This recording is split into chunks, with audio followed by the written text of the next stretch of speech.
Well, this morning, the director of the CIA now says the agency has obtained a body of credible evidence that Iran's nuclear program was severely damaged by recent U.S. strikes.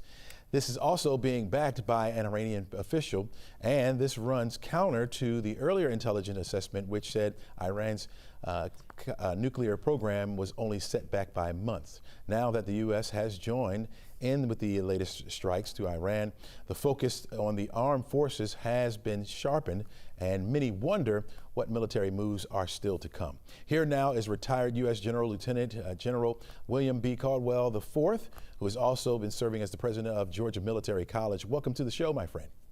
Well, glad to be here today. Thanks. All right, General, at this point, from your vantage point, how effective were these U.S. strikes over there in Iran? Well, first of all, there's probably two things the American public should be thinking about. One is the incredible way that the American military executed this mission, unprecedented. I'm not sure we've ever done something quite of that scale in the last 30, 40 years. And that has gotten lost in all the discussion about the actual strike. But to do what they did, to take, the B-2s from Missouri, fly them all the way over there, to have tankers along the way, to have the fighter aircraft, the jammers, and then to have all the search and rescue stuff that would have been along the way, the submarines pre-positioned, the Tomahawk missiles flying. I mean, that was an incredible feat that the U.S. military just accomplished. That's one side. The second side is there is absolutely no question their program was significantly degraded. You can talk all day long about whether it's obliterated, but there is no question it's enormously degraded. Yeah. And we've had presidents for the last, 20 years, all saying Iran cannot have a nuclear weapon. Iran cannot have a nuclear weapon. And finally, we did something about it. Do you think we actually bought ourselves some time here, or we're just in the next holding pattern until the next flashpoint? I think we actually bought a tremendous amount of time. And also what we did, we made a statement. The United States of America made a statement to the world that our military has these very, very special, unique capabilities to allow us to go anywhere in the world to do whatever, our command authorities tell us to do. But I'm not sure everybody fully appreciated it and had a comprehension of just how significant that was going to be. And then these mobs, as they call them, these massive ordinances that we dropped over there on those sites. I mean, you can look at the satellite imagery and just tell that they just obliterated those locations. Can you walk us through the kind of precision and planning that goes into a strike like this one? Yeah, and I mean, you literally will have the entire U.S. government involved in something like this. The CIA is a key critical component.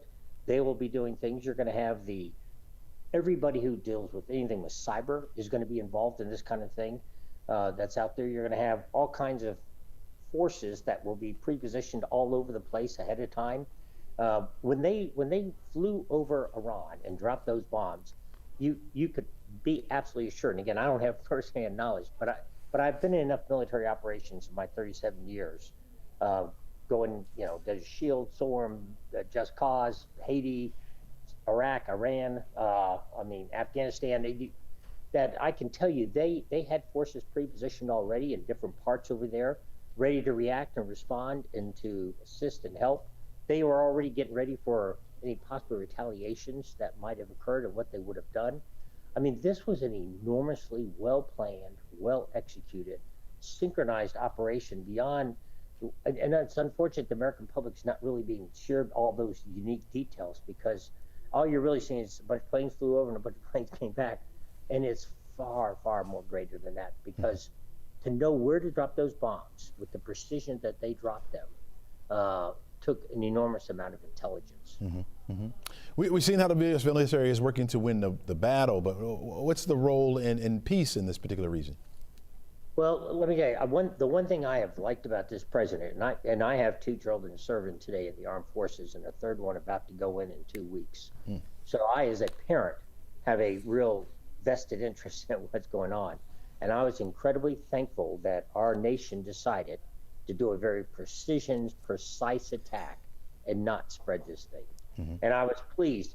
Our president got carried away and talking about he wasn't pleased with Iran and Israel attacking each other when the 12-hour ceasefire started, and used some colorful language. But the point he was trying to make is we have the opportunity to stop now. This does not need to expand. It does not need to, go further than just taking out what we said we were going to do, and then let's stop. And that's exactly what should have occurred. And I personally am incredibly thankful that it has, and the ceasefire is holding right now, and that there's not been an expansion. We didn't try to go after the Iranian army or the Navy or the Air Forces because there was no need to. The whole point was eliminate their nuclear capability and stop. And that's exactly what the United States of America did. So what do you see happening next? What I see happening next is America's now going to obviously get the International Atomic Energy Commission agency involved. They're going to try to get back in there and see what's going on. They're going to work hard to put the right kind of safeguards into place that were not there before to preclude them from coming back and starting to redevelop an atomic a nuclear weapon capability.